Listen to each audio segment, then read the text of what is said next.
Andalucía ante un nuevo 28F, su fecha más simbólica, el día en el que los andaluces cambiaron la historia territorial de España y sellaron, gracias a su autoestima, su orgullo y su pelea democrática en la calle y en las urnas, el estado de las autonomías que ha permitido superar el olvido con el que nos castigó la dictadura franquista.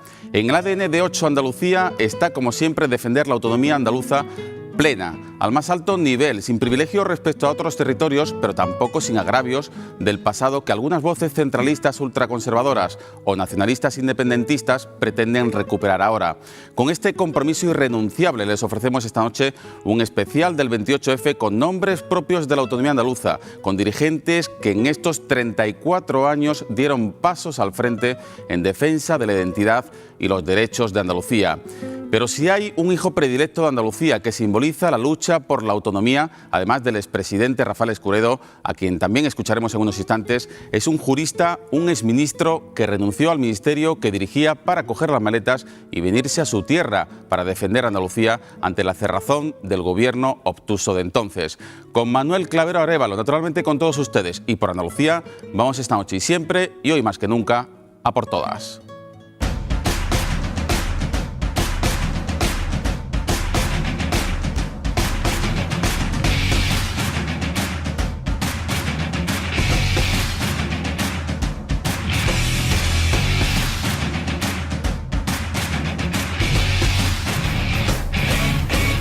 Andalucía, buenas noches. La presidenta de la Junta pide renovar el espíritu del 28F ante los intentos del Gobierno de liquidar el estado del bienestar. A pocas horas de la celebración del Día de Andalucía, Susana Díaz sube el termómetro reivindicativo del 28F denunciando las maniobras del Ejecutivo Nacional de convertir en papel mojado el Estatuto de Autonomía al no garantizar financieramente los servicios básicos de educación, sanidad y asuntos sociales en igualdad de oportunidades.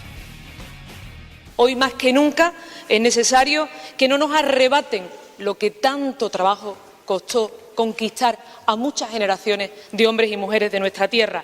Y hoy, más que nunca, hay intentos por parte de posiciones conservadoras de liquidar el estado del bienestar y, por consiguiente, los servicios públicos que garantizan la igualdad de oportunidades en nuestra tierra. Por eso, este 28 de febrero tiene una especial significación.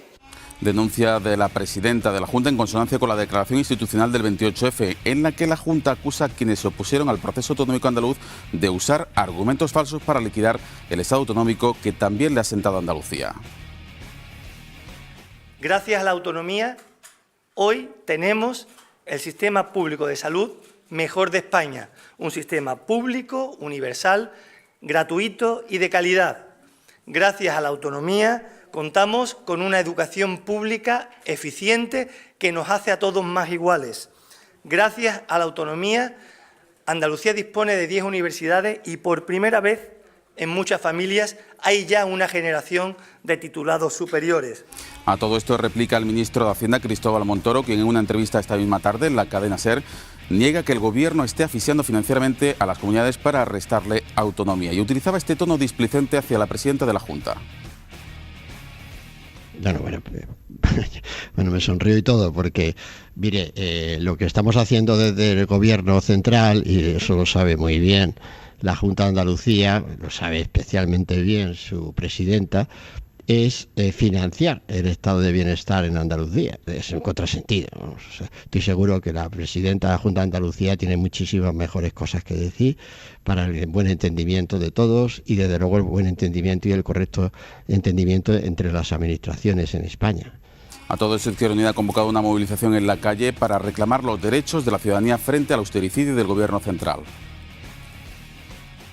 Esa desafección que tienen los ciudadanos hacia la política me van a permitir situarla más en una desafección del bipartidismo, que es claro, y que se lo tienen que pensar los artífices del 135 de la Constitución y de la Ley de Estabilidad Presupuestaria. Y eso nos parece bien, que haya un voto de castigo al bipartidismo responsable de esta situación.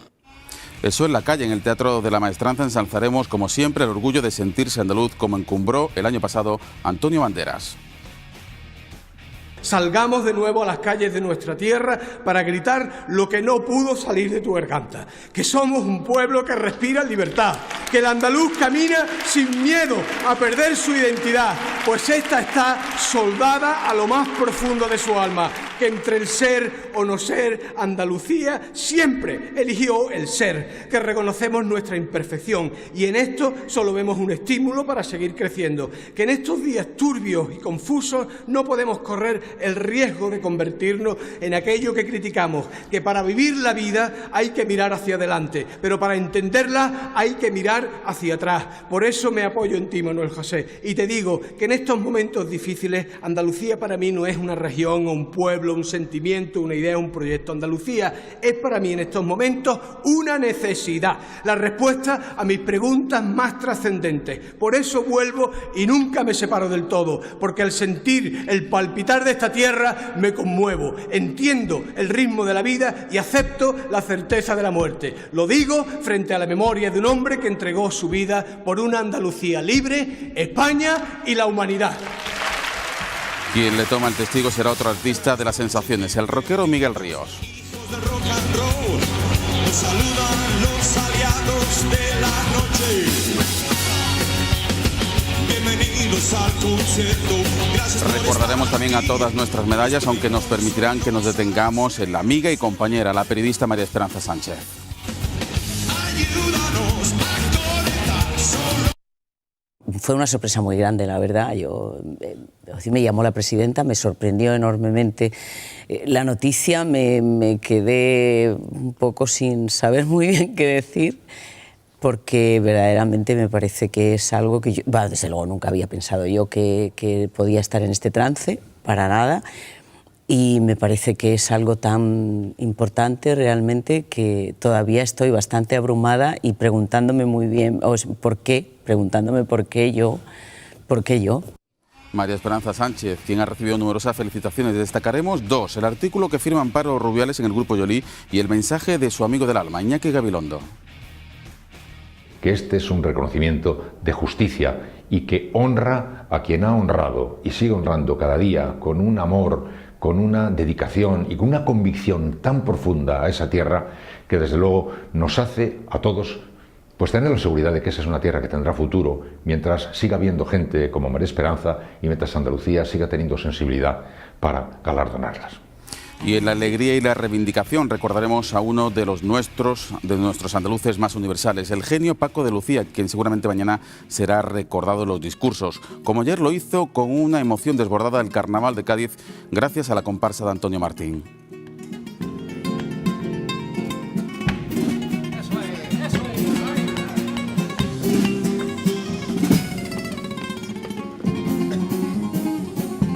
Que se calle la guitarra y para el compás,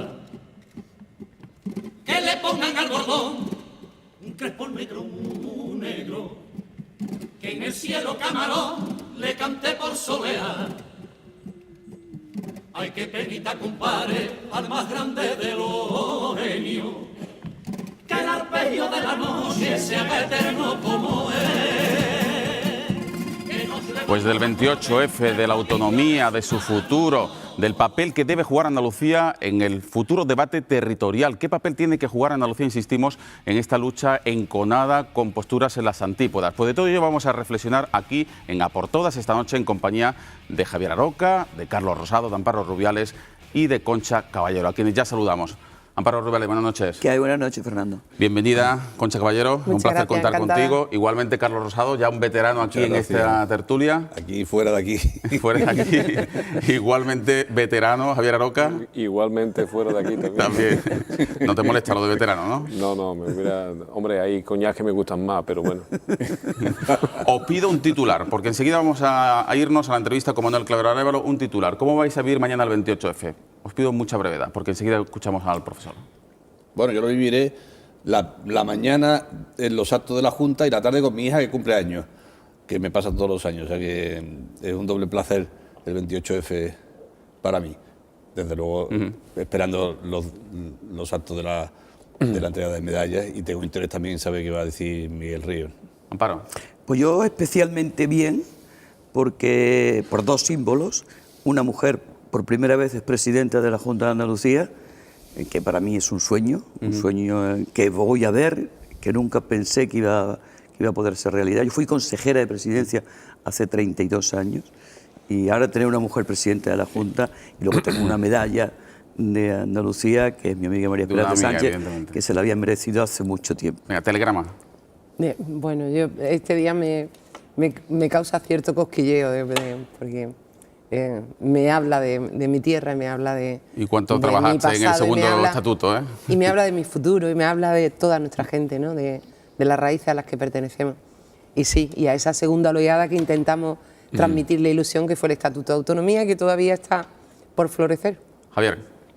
Pues la pasaré trabajando en Madrid, ¿no? Sigue siendo una de las necesidades que tenemos todos y una de las contradicciones de este país que todavía no hemos resuelto. Muchos andaluces tenemos que salir fuera a ganarnos la vida porque lamentablemente no podemos ganárnosla aquí, pero de todas maneras la cabeza y el corazón la tendré puesto en mi tierra porque es lo que suelo hacer siempre, cuando trabajo y cuando no trabajo también. Bueno, Javier Aroca, Concha Caballero, Amparo Rubiales y Carlos Rosado nos van a acompañar esta noche. Nos hubiese gustado que estuviese aquí Manuel Clavero Arévalo, pero evidentemente hemos preferido, y también por expreso deseo suyo, hacerle la siguiente entrevista en su propio despacho, en su propia casa. Manuel Clavero Arévalo, buenas tardes. Buenas tardes. Y muchísimas gracias por atender la invitación, acogernos aquí en su despacho para atender la llamada de 8TV Andalucía. Lo hago con mucho gusto. Pues en la antesala de un nuevo 28F, mañana se celebra el 28F. ¿Cree usted que su café para todos sigue vigente? ¿Ha perdido vigencia? ¿Debe entenderse de otra manera?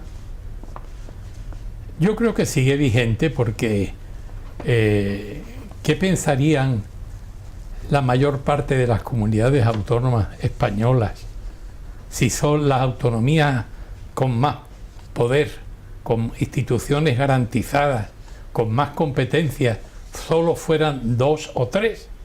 Pues a lo mejor teníamos un problema mucho mayor que el que tenemos con Cataluña, porque serían muchas las que se sentirían heridas y no conforme con la Constitución.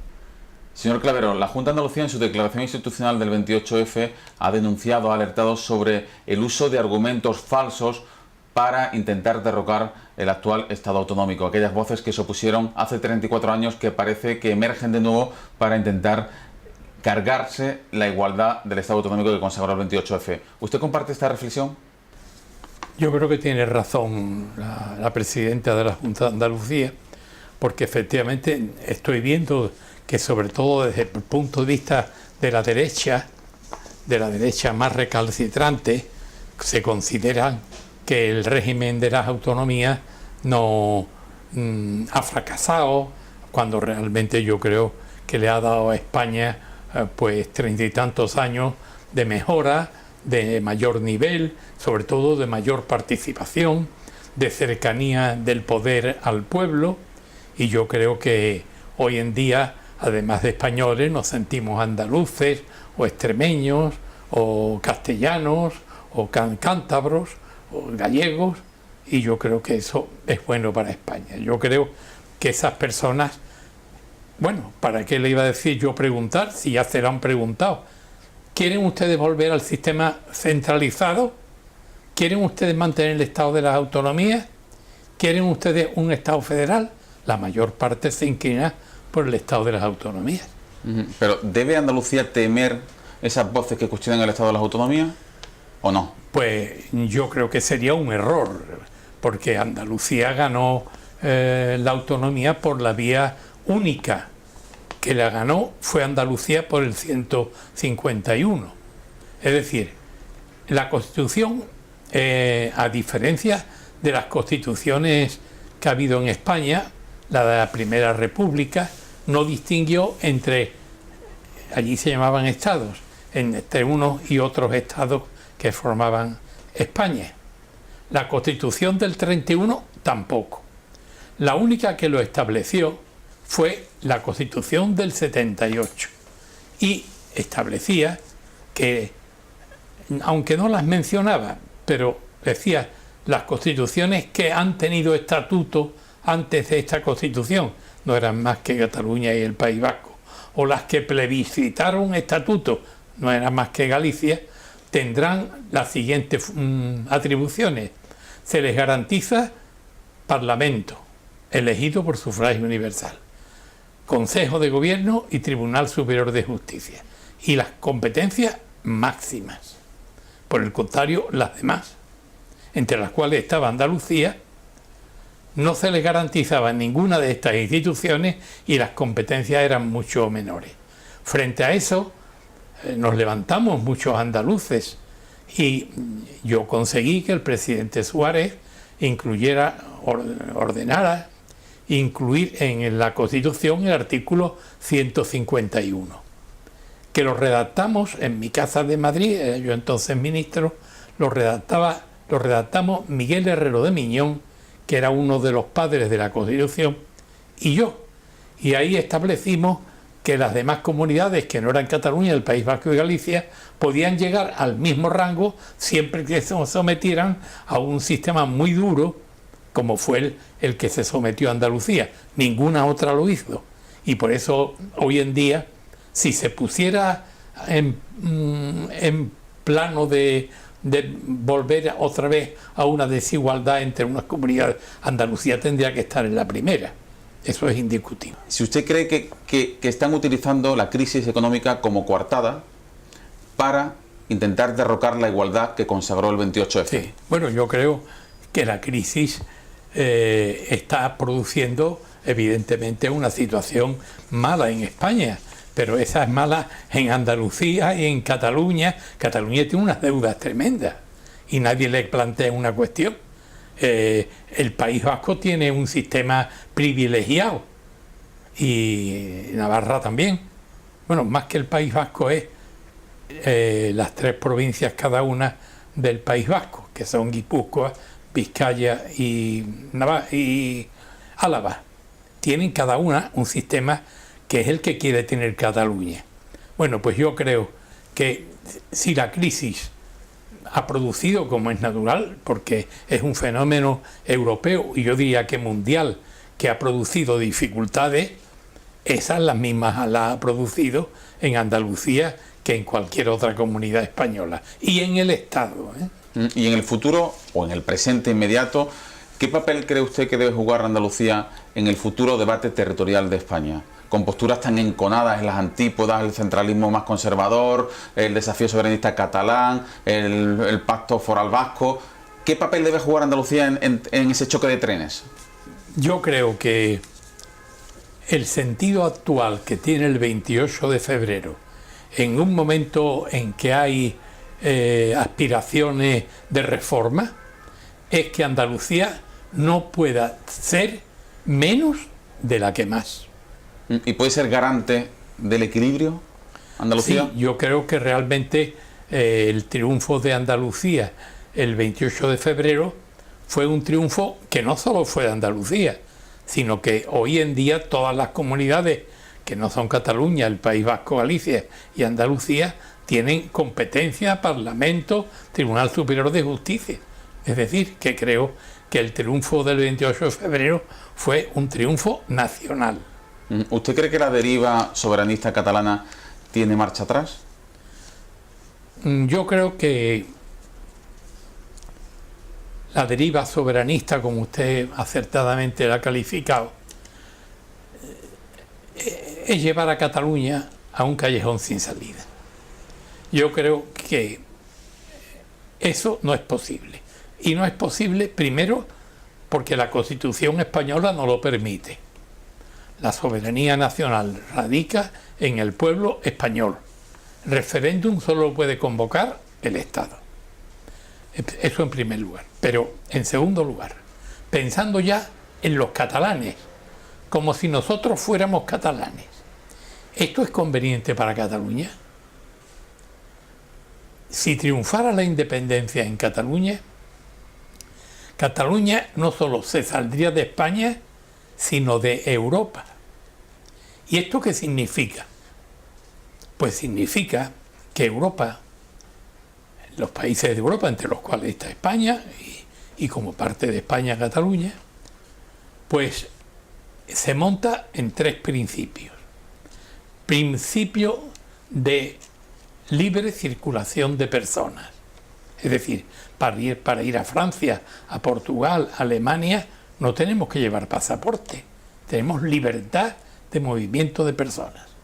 En segundo lugar, libertad de tráfico de mercancías.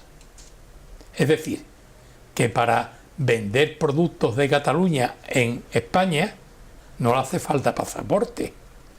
Si tienen la autonomía, la independencia y se van de España, se van también de Europa y pierden nada más y nada menos que lo que venden en España. Mejor dicho, tendrían que pagar un arancel, una aduana. Y no digamos nada lo que venden a Francia o lo que venden a todos los países. Y en tercer lugar, el tercer principio del que yo hablaba era el principio de el libre tráfico de dinero financiero. Tampoco creo que les conviniera en absoluto perder estos grandes, porque además esto se lo han dicho ya por activa y por pasiva todas las instituciones europeas. Si os vais de España, os vais de Europa, y si queréis entrar en Europa tenéis que pedirlo, y por unanimidad se diría sí o se diría no. Esto hay que decírselo a los catalanes, porque decir esto es defender a los catalanes de un callejón sin salida en que lo han metido unos o algún político irresponsable que cree que quizás por ese camino va a pasar a la historia, y va a pasar a la historia de un fracaso. ¿Y cómo se enfrían esas ansias soberanistas catalanas? Quizás estableciendo asimetrías. Se habla de que el gobierno que rige España actualmente es muy tajante, donde se dice no habrá referéndum, no habrá independencia. Y se le dice dialogar. Pero habría que preguntarle a Cataluña, ¿qué queréis? ¿Qué queréis si no es independencia? Y claro, entonces puede venir una desigualdad con las demás comunidades. Pueden pedir el régimen foral de Cataluña y de Navarra, de Guipúzcoa, Vizcaya y Álava. Esto es una desigualdad, porque ese es un sistema privilegiado, que lo tuvieron ellos como consecuencia de las guerras carlistas, en donde uno de los concesiones que se le dio era ese, que es nada más y nada menos que todos los impuestos, incluso los del Estado, en esos territorios los recauda Navarra, Álava, Guipúzcoa y Vizcaya. Lo recaudan todo y luego le dicen al Estado que el sistema de concierto, te damos esto para compensarte de los servicios que tú prestas en estos territorios. De modo que, bueno, además yo pienso en la pregunta de Cataluña, que Cataluña, si quiere ser un Estado soberano, tendrá que tener un ejército. Eso no se improvisa y eso cuesta mucho dinero, si quiere ser un ejército eficaz.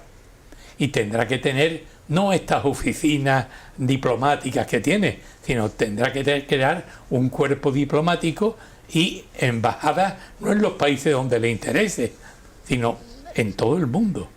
En fin, yo creo que este tema no tiene salida. ¿Usted es partidario de asimetrías entre las comunidades? No. Yo estimo que... ¿Aunque de esas asimetrías se beneficia Andalucía? Yo creo que si se llegara a un sistema asimétrico, Andalucía tendría que estar en lo más beneficioso, pero no por eso voy a ser partidario de un sistema asimétrico. Creo que la Constitución española, una vez superados esos primeros momentos de la distinción entre Cataluña, el País Vasco y Galicia, no podemos olvidar que la Constitución establecía para las demás un régimen de acceso total a la autonomía después de pasados 5 años. Es decir, que la distinción estaba entre que Cataluña, el País Vasco y Galicia lo tenían ya, Porque es que al día siguiente de aprobar la Constitución ya podían ponerse a redactar el estatuto. Los demás tenían que pasar por...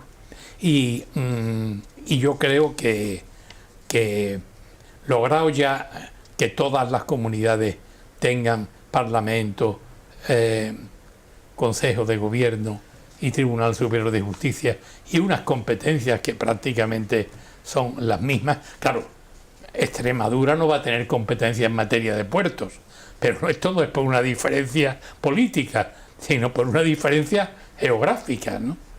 Como en ese sentido, la más privilegiada, yo diría más bien la más diferente, sería Andalucía, que es la única comunidad española que tiene acceso a 2 mares universales, la única, el mar Mediterráneo y el Océano Atlántico.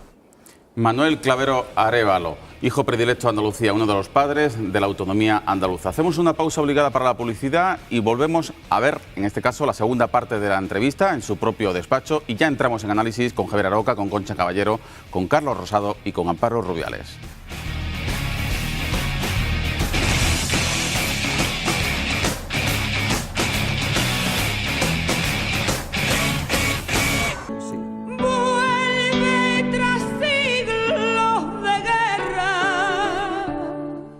A decir paz y esperanza bajo el sol de nuestra tierra.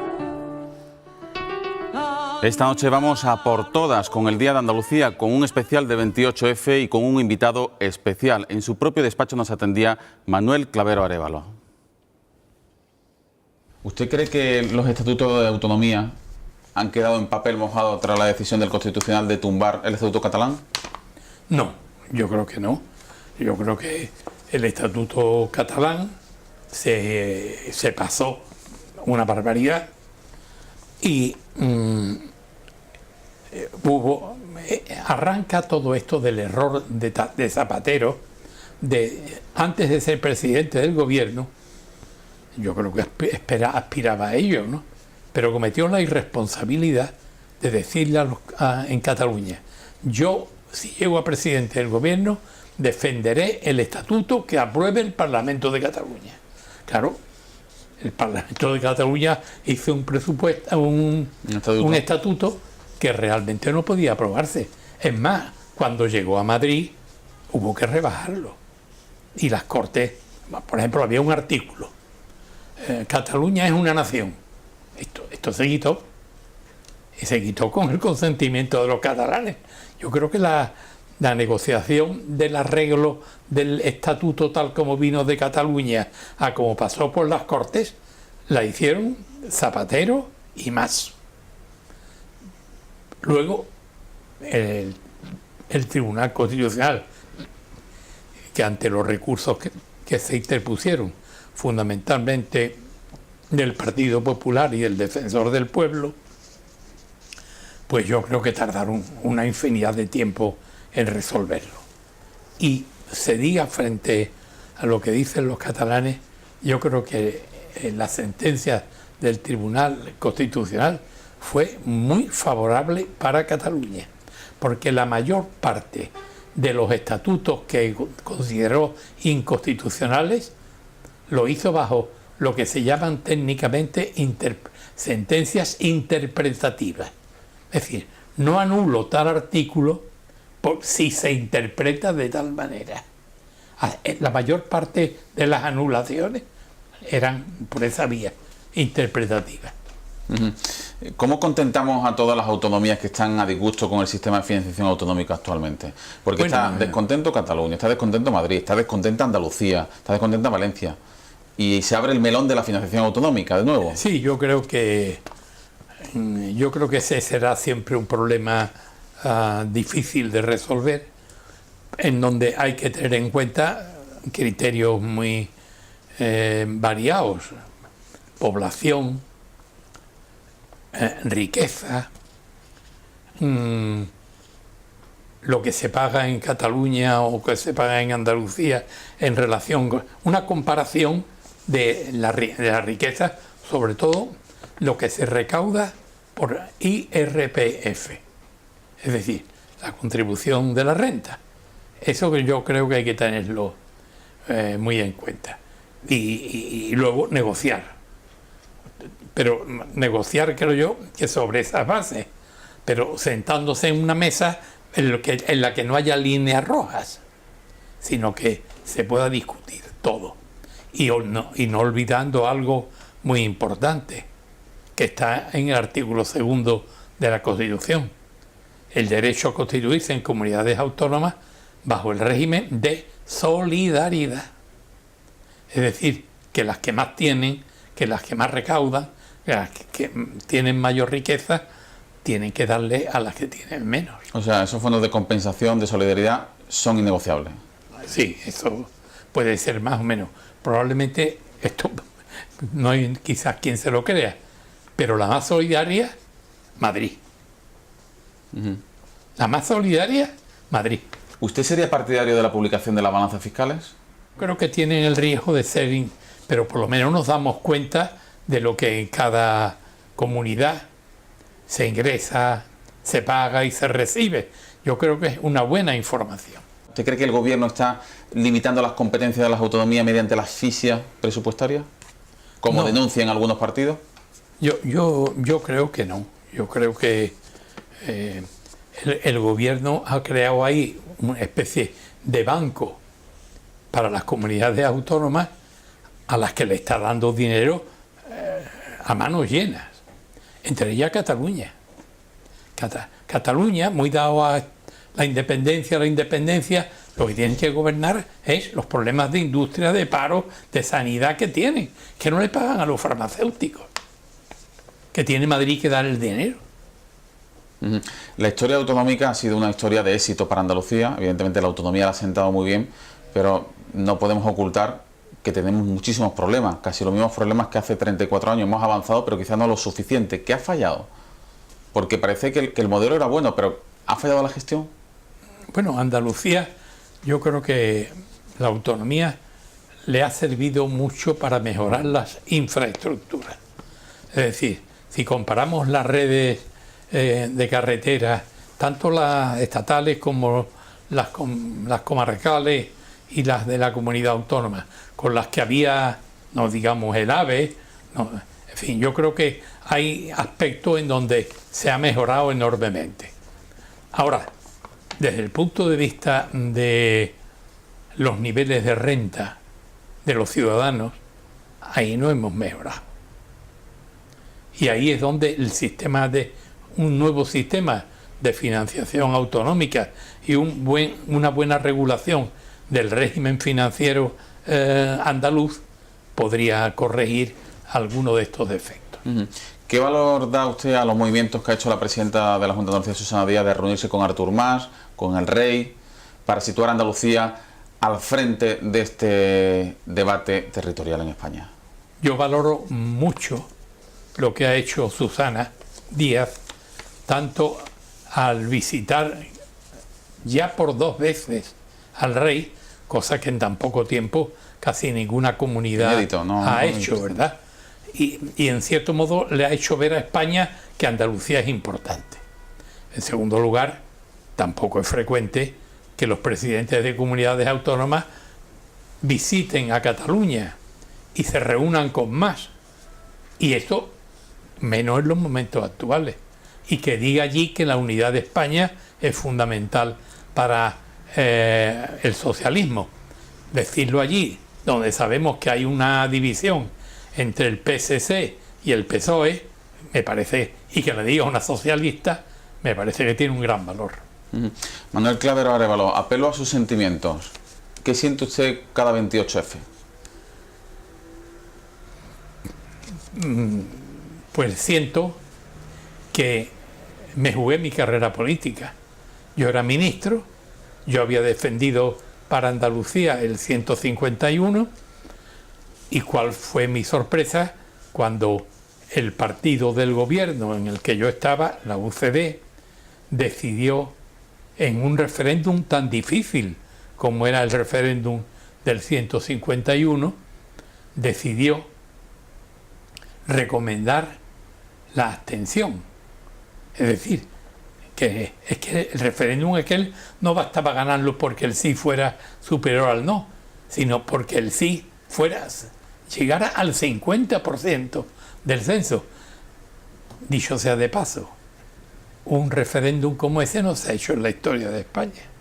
Pues bien, yo me jugué la carrera política, pues dije, ¿yo cómo puedo estar en un gobierno o en un partido que está diciendo a los andaluces que no vayan a votar ese día? Dimití. Y aquella dimisión fue... Pero es que para mí ser un buen andaluz es más importante que ser ministro. ¿Lo volvería a hacer? Totalmente. ¿No se ha repetido en algún momento? ¿Ha dicho no debía haber hecho esto? Bueno, para mí hubiera sido una vergüenza no haberlo hecho. ¿Cómo? Usted es hijo predilecto de Andalucía. ¿Usted siente el cariño del pueblo andaluz por ese hecho? Sí, yo creo y siento que los andaluces han valorado mi gesto, como también valoraron. Yo creo que aquí hubo dos personas que llevamos un liderazgo que en un momento como ese era fundamental. Rafael Escuredo, al frente de la Junta, con su huelga de hambre, con su continuo viajar, y yo, desde el momento en que, por defender a Andalucía, un ministro dimite. Además, yo hice campaña a favor del referéndum. Yo recuerdo que Suárez sabía que yo iba a hacer una campaña con la fuerza que tenía, que un ministro dimisionario se pusiera en frente del gobierno, pues que me acuerdo que me dijo el día que fui a despedirme, te voy a nombrar embajador. Yo le dije, no, mi embajada está en Andalucía. Qué bonito. ¿Ha tenido la oportunidad de hablar con Suárez después de lo ocurrido? Sí. Adolfo ahora está en una situación penosa y que yo me acuerdo mucho de él. Pero Adolfo, como recordará, dejó la UCD y creó un partido que era Centro Democrático y Social. Y me llamó para que yo fuera en Andalucía el presidente de ese partido. Me acuerdo que la reunión la tuvimos en casa de Agustín Rodríguez Sagún. Le dije que no aceptaba. Esa ha sido ya la última vez que he tenido ocasión de hablar con Adolfo Suárez.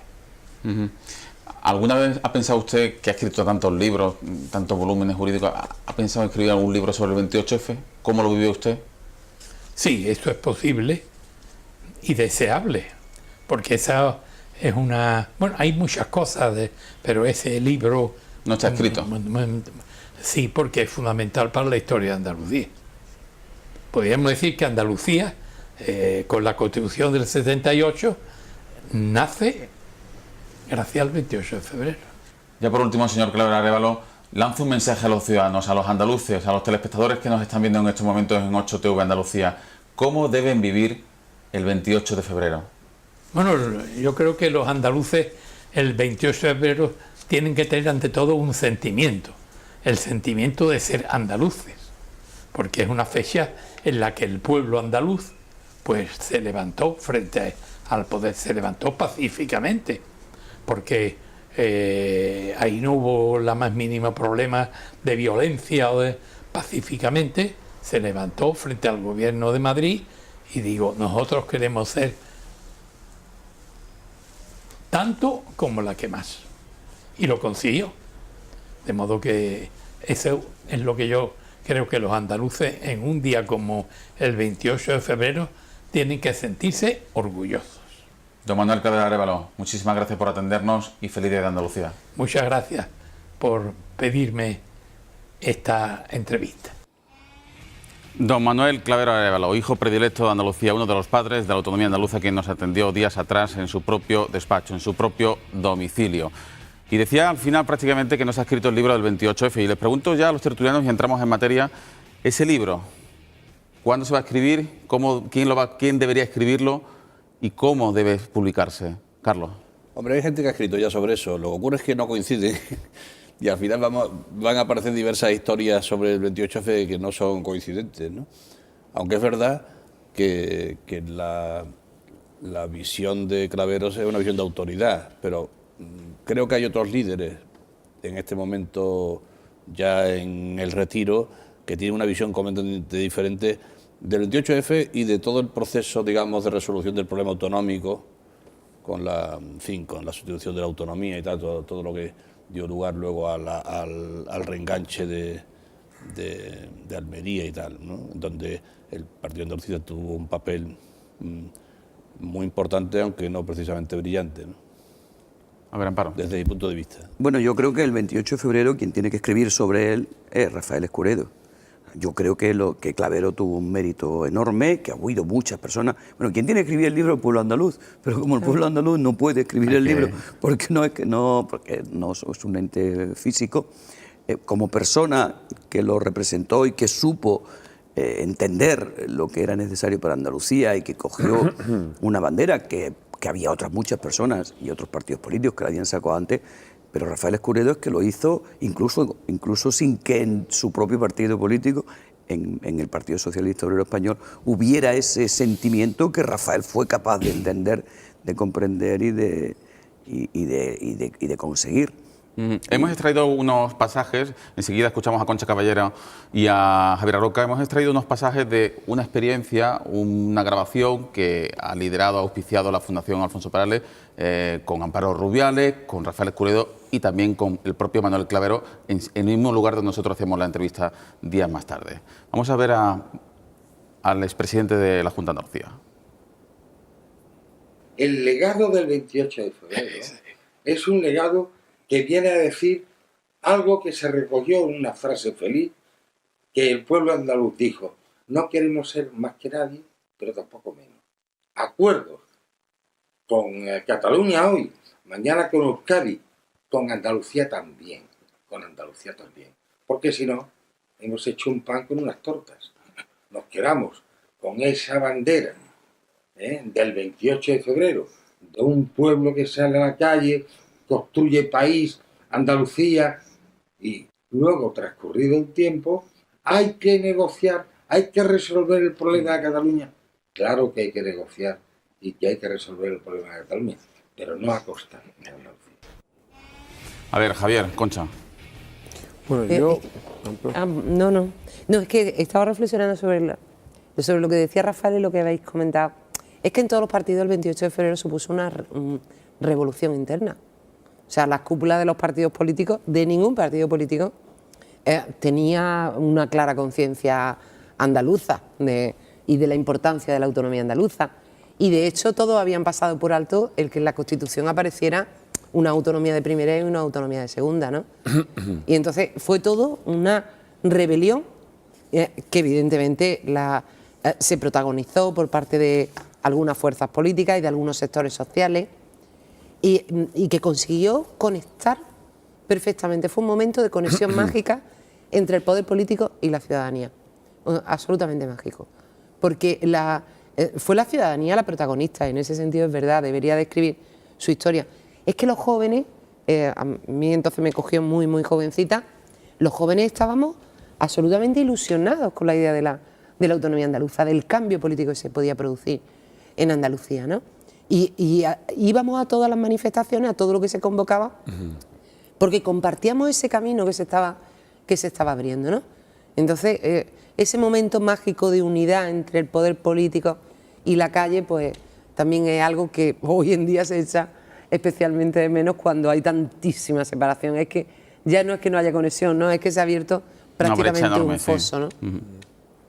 Hombre, yo... si alguien cree que tiene que escribir algo y lo debe de escribir, pues que lo escriba, ¿no? Nunca es malo tener más materiales a disposición. De todas formas, yo creo que hay mucho escrito, estoy con Carlos, sobre el 28F. La historia está escrita y tenemos incluso hasta nuestra propia épica fundacional, como no puede ser menos en ningún país como cualquiera, y el nuestro pues también la tiene, ¿no? Hay un momento épico, quizás exagerado en algunas cosas, en otros incluso minusvalorado y otros aspectos que... Pero yo creo que más que escribir lo que hay es que leer, hay que seguir leyendo la narración, no solamente épica, sino práctica de lo que ha sido Andalucía en estos 30 años y lo que era antes de 30 años. Es lo que hay que proponerle a todo el mundo, una lectura continuada de nuestra historia y de nuestra experiencia. Pero fundamentalmente lo que hay que hacer es no olvidar, porque a mí me da la impresión de que mucha gente, incluso algunos políticos, pues se olvidan de nuestra propia epopeya, se olvidan de nuestra propia tragedia, se olvidan del camino tan durísimo que tuvimos que pasar, como si pensaran que la historia no se puede repetir, y la historia sí se puede repetir. Lo estamos viendo que se está repitiendo. Si me permitís el lenguaje... A ver si puedes ser un poquito más explícito, Javier, porque estás tirando un dardo volador, vamos. Lo que quiero decir, y si me permitís el símil cinematográfico, en este caso de los westerns, que los andaluces deberíamos de hacer como Gary Cooper, que dormía con un ojo abierto. Es decir, se puede uno dormir, hay que descansar, pero hay que dormir con un ojo abierto. ¿Por qué? Porque las mismas condiciones negativas que amenazaban a Andalucía hace 30 años siguen vigentes.